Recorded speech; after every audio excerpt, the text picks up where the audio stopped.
김방글 변호사님, 네. 40대 여성이 잠자던 중에 사망을 한 사건이 있었어요? 네, 맞습니다. 지난 3일 오전 6시 34분에 예. 경미 구미시에 있는 한 원룸에서 이제 그 원룸에 함께 있던 여성 2명이 40대 여성이 숨진 것을 발견하고 경찰에 신고를 했는데요. 경찰이 출동을 해보니까 숨진 그 40대 여성 바로 옆에 관이 놓여져 있었습니다.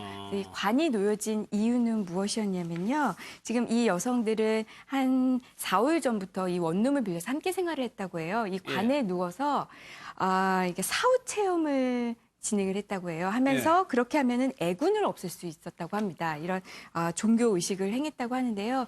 이 사망한 이 40대 여성이 그 전날 저녁 8시에 이제 누워서 먼저 이제 잠을 청했는데 한 2시간 지난 다음에 나와서 숨쉬기가 너무 힘들다라고 하니까 이 다른 여성 2명이 조금만 더 참아봐라 하면서 권유를 했다고 해요.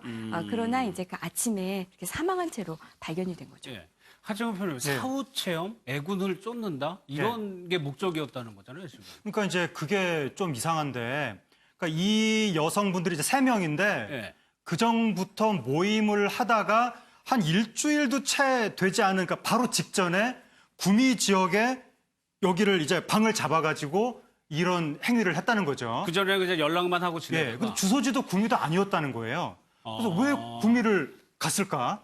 가서 말씀하신 대로 애군을 막는다면서 관을 실내에 들여놓고 그 안에서 잠을 잔다는 이 행위가 그냥 이분들 머릿속에서 나온 건지 아니면 책에서 본 건지 아니면 또 다른 어떤 종교적 집단과의 연계 속에서 조직적으로 이루어진 건지 이거를 좀 확인을 해야 될 것 같은데 만약에 이게 어떤 뭐 사이비교라든가 이 종교 집단과의 그런 어떤 조직적 연계 속에서 벌어진 행위라면 다른 곳에서 유사한 행위가 또 이루어질 가능성도 있는 것이기 때문에 그 부분을 반드시 좀 경찰이 밝혀내야 될 것 같습니다. 그런데 유재현 변호사, 여기서 중요한 거는 어떻게 사망을 했느냐 아니겠어요?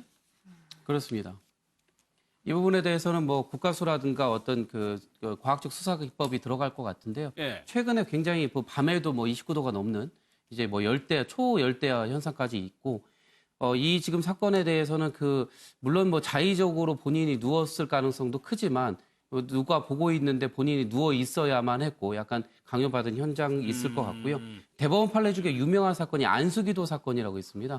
그냥 그 사람을 눕혀놓고 그 위에 귀신을 쫓는다 해서 밟아가지고 결국은 이제 복막염 내지는 그런 걸로 사망을 한 사건이 있는데 이런 것을 보면은 결국 그때도 일단 뭐 폭행치사 혐의 부분이 인정이 됐기 때문에 이것도 과실치사 혐의로 한번 수사가 진행되지 않을까 그런 생각이 듭니다. 그러면 이 같이 있었던 임방금 같이 있었던 사람들은 이게 나오려고 했는데 더 있어 봐라라고 얘기한 것만으로도 죄가 성립이 됩니까? 그렇죠. 그게 이제 잘못이라는 거죠. 왜냐하면 좀 위험한 상황이잖아요. 이 관 안에. 그리고 지금 사망한 이 여성이 내가 숨쉬기 힘들다고 이야기를 이미 한 상황이면 위험성을 인식을 했다고 보이고요. 네, 그럼에도 불구하고 괜찮아 더 있어봐라고 했고 말씀하셨듯이 굉장히 또 더운 상황인데 그러면 그 안에 있으면 위험하다라는 거는 우리가 일반인의 시선으로도 충분히 예견할 수 있는 상황이잖아요. 그럼에도 불구하고 더 들어가라라고 했다라는 부분에 대해서 이 사람들의 어떤 주의 의무 위반이 인정이 된다고 볼 수 있기 때문에 그러면은 과실치사가 되죠. 만약에 이 사건이 사실은 뒤에 어떤 종교단체가 있다라고 한다면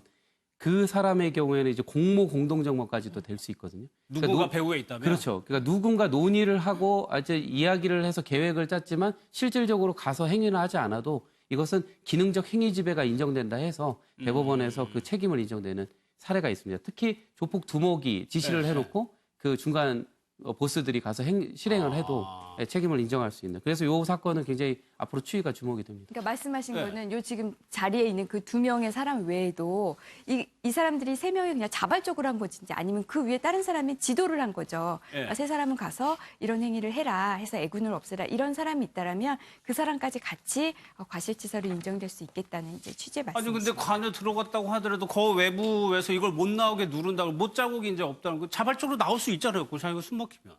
물론 뭐 우리가 생각하면 그럴 수도 있는데요. 그런 위험한 상황에 두게 했다라는 거. 그리고 또 하나는 이게 처음이 아니라 아까 말씀드렸듯이 피해자가 와서 힘들다고 이야기를 했잖아요. 그러면 그 위험성을 충분히 인식할 수 있는 상황이었기 때문에 그렇기 때문에 과실이 인정되는 데는 저는 좀 무리는 없을 것 같아요. 또 하나 이제 제가 우려되는 것은 만약에 종교 행위라고 하면요.